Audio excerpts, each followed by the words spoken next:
Estamos en la mesa de En Perspectiva en este miércoles 6 de junio del año 2018 con Teresa Herrera, Fernando Escriña, Fernando Butazzoni y Guillermo Fossati. Ayer, martes 5 de junio, se conmemoró el Día Mundial del Medio Ambiente, una instancia dedicada a reflexionar sobre cómo y cuánto estamos cuidando el entorno en el que vivimos, trabajamos, nos relacionamos. A propósito de esta fecha, Fernando proponía una pregunta. Sí, Fernando Butazzoni. Algo así como desarrollo sustentable o subdesarrollo amigable era, ¿no? La pregunta, porque creo que es como una especie de tensión o de dicotomía que se ha planteado, por lo menos en los últimos tiempos, de manera muy fuerte en el país, ya hace bastante tiempo, en el país. Y me parece que es un tema interesante. Yo lo decía ayer en los diálogos que tenemos previo a la mesa. Es la cocina de la mesa. En la cocina, literalmente, porque yo estaba en la cocina de mi casa. Lo decía, digo, más que un tema de debate, me parece que es un tema de reflexión, ¿no? De reflexión conjunta. Porque indudablemente el medio ambiente en el planeta no conoce fronteras, es decir, no podemos pretender que los problemas que ocurren con la contaminación en Argentina o en Brasil o en China no nos golpeen. Y por otro lado, vivimos en un mundo en el cual las exigencias, por decirlo de alguna forma, de crecimiento son permanentes. Es decir, es más, uno de los grandes temas de debate permanente todo el año, ¿cuánto va a crecer la economía del país en el próximo año? Y allí un componente muy alto, no todo, de ese crecimiento está sustentado en el deterioro del medio ambiente. No hay otra, no hay manera. Entonces me parece que una reflexión tiene que abordar desde el punto de vista, yo diría que sí, de políticas de Estado, de reflexiones a largo plazo, qué caminos de desarrollo seguir para armonizar, por decirlo de alguna manera, ese crecimiento del que todo el mundo, digamos, disfruta en alguna medida, con los impactos que ese crecimiento tiene. El otro día yo presencié algunas declaraciones y manifestaciones, incluso actividades públicas, que eran volver un poco a aquello del buen salvaje, ¿no? Es decir, el Uruguay pastoril y caudillesco, ¿no? Es decir, basta de fábricas, basta de puertos, basta de carreteras, basta de ferrocarril, por Dios, eso es terrible. Volvamos a las granjas, las vacas, etcétera. Entonces, creo que eso está expresando una preocupación y que es muy lícita. Pero por otro lado, está expresando también un desfasaje con las expectativas que tiene toda la población, todo el mundo, con respecto a cómo posicionarse en un mundo en el cual cada vez se consume más y esos consumos en general, repito, golpean fuertemente en el medio ambiente. Por ejemplo, en el año pasado hubo varias islas del Océano Pacífico que desaparecieron. No eran pequeñas islitas, eran islas en las cuales vivía gente, pertenecientes a un país. Desaparecieron porque creció el nivel del mar, así de simple. Entonces, si nosotros proyectamos y decimos, bueno, dentro de 30 o de 40 años, tal vez la Rambla de Montevideo y alguna zona no va a estar bajo el agua, me parece que es un tema lo bastante importante como para abordarlo estratégicamente y a largo plazo, y no quedarnos en pequeñas leyes que son remiendos, ¿no? Flor de tema. Veamos cómo hacen ustedes para encararlo. Sí, es un tema especializado, también es un tema en el cual, al menos a mí me gusta tratar de informarme antes de opinar, por lo cual, en principio, prefiero compartir algunas de las cosas que nos han estado mandando ustedes para lecturas previas y que realmente a mí me llamó la atención, ¿no? En total, cada año se utilizan 5.000 millones de bolsas de plástico, por ejemplo. Cada minuto se compran en todo el mundo 1 millón de botellas de plástico. ¿Ah? Y el otro tema es que lleva un siglo para degradarse en el medio ambiente lo que es de plástico. Y esto vinculado a la ley que salió ahora a nivel del Parlamento con respecto a cobrar las bolsas de plástico Sí, que está. Para lo cual ahí aparecen dos cosas. Una, ¿por qué Sí, no? todavía no salió la ley, ¿eh? Todavía no salió la ley. Volvió a comisión. Ayer Volvió a comisión. se votó en diputados, no, a comisión no. No, volvió a Senado. Vuelve al Senado, porque se votó en diputados con cambios con respecto al texto que venía de la Cámara Alta, así que va para atrás.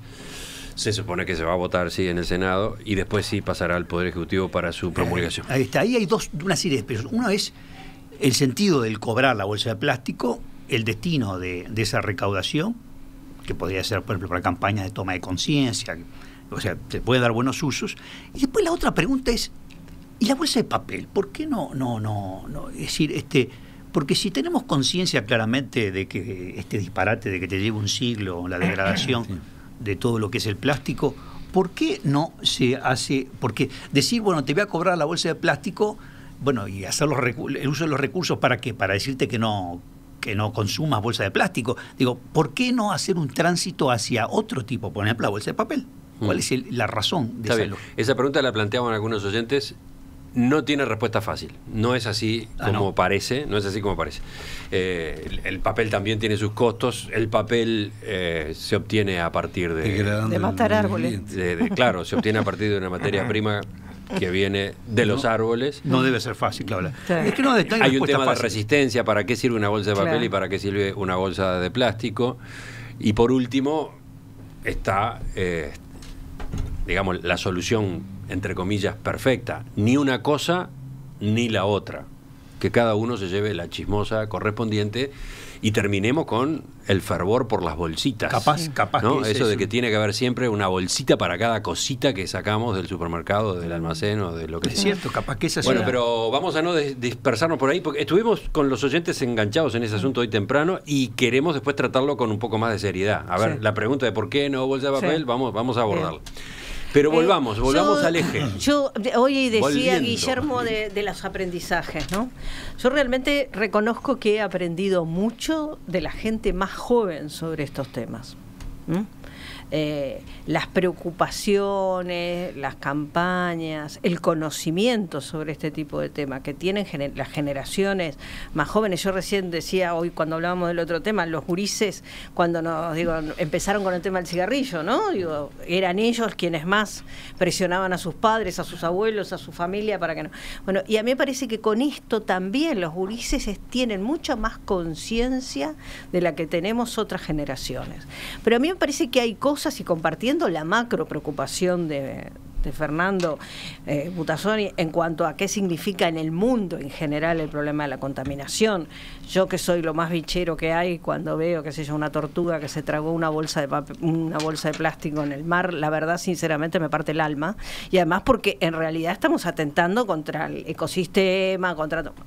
Entonces, me parece que todos tenemos como que empezar a adquirir un determinado tipo de conciencia. Siempre vivimos hablando, esto que que se hace en Montevideo, de que es una ciudad tan sucia, ¿no? Donde la gente tira todo en la vereda. Eso también es parte de la contaminación, más allá de las grandes contaminaciones que pueden hacer las grandes industrias. A mí me parece que necesitamos un cambio cultural fuerte sobre este tema.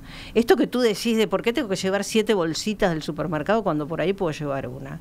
En otros países se ha logrado, no mucho más lejos que acá. En Argentina vos vas a un supermercado Pero estás y en no el te eje. dan la bolsa. Sí, ¿Estás claro en que el eje? claro que estoy en el eje. ¿Estás en el planteo de Fernando? No, No, digo porque el tema medio ambiente, sí, etcétera, se pero nos lo puede ir que al pasa, demonio. sí, lo que planteaba Fernando era, bueno, ¿qué precio tenemos que pagar para ser económicamente sustentables? Yo creo que es posible. Incluso yo creo que Uruguay en ese sentido tiene algunas industrias industrias entre comillas, el turismo, por ejemplo.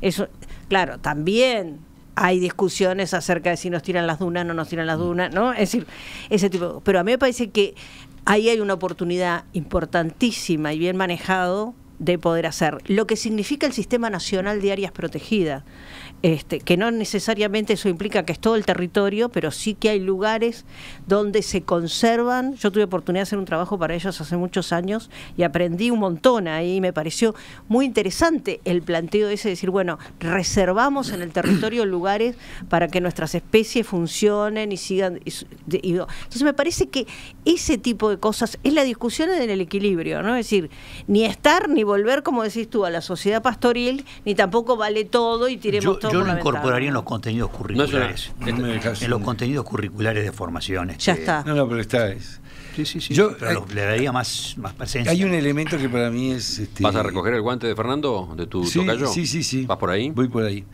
Voy por ahí para reafirmar que es absolutamente imprescindible la presencia del Estado en el tema medio ambiente. Nosotros podemos discutir si el Estado debe ser más grande, más chico, en fin, pero hay algunos elementos del Estado que nadie discute. Todo el tema de lo que es la seguridad, la justicia, etcétera, la educación. Y yo creo que el medio ambiente ha pasado a ser uno de los cometidos esenciales del Estado en cuanto a su regulación y en cuanto a ese justo equilibrio entre el interés general y el interés particular. La definición de Naciones Unidas sobre, a propósito de lo que decía Fernando, me gusta mucho porque es una definición muy similar a aquella de la libertad que dice el derecho de uno termina cuando empieza el del otro. Naciones Unidas define, dice, el medio ambiente sustentable es aquel que permite a una generación disfrutar y satisfacer sus necesidades al límite de no impedir que las futuras generaciones puedan satisfacer las necesidades que van a tener. Quiere decir que en el tema medio ambiente hay ganadores y hay perdedores como en toda actividad humana, porque el solo hecho de transformar la naturaleza implica afectar el medio ambiente. Lo que ocurre es que hay posiciones que se van a los fundamentalismos tan radicales que, como decía muy bien Fernando, pretenden prácticamente que vivamos en el estado natural, cosa que es francamente imposible. Pero en el otro extremo también está el hecho de admitir cualquier degradación del medio ambiente con argumentos que, si bien son legítimos, comprometen futuras generaciones. Por ejemplo, el empleo. Siempre está el empleo. Si ustedes analizan los conflictos que ha habido en torno a proyectos que puedan afectar el medio ambiente, es decir, bueno, pero dan trabajo. Entonces la pregunta que se debe hacerse el Estado permanentemente, por eso me gusta esta definición, es: tengo que satisfacer necesidades de esta sociedad, sin duda, pero ¿puedo satisfacerla al punto tal de comprometer las generaciones futuras? Ese es el límite que, a mi juicio, es el equilibrio del que hablaba Fernando. La producción y los agrotóxicos. Por ejemplo, hablábamos de agua. volver a la granja, pero todos sabemos lo que son los agroquímicos. Es decir, yo no domino el tema, pero de lo que hemos leído, naturalmente, cómo nos preocupa la contaminación del agua, etcétera. Es decir, estamos en una situación muy grave.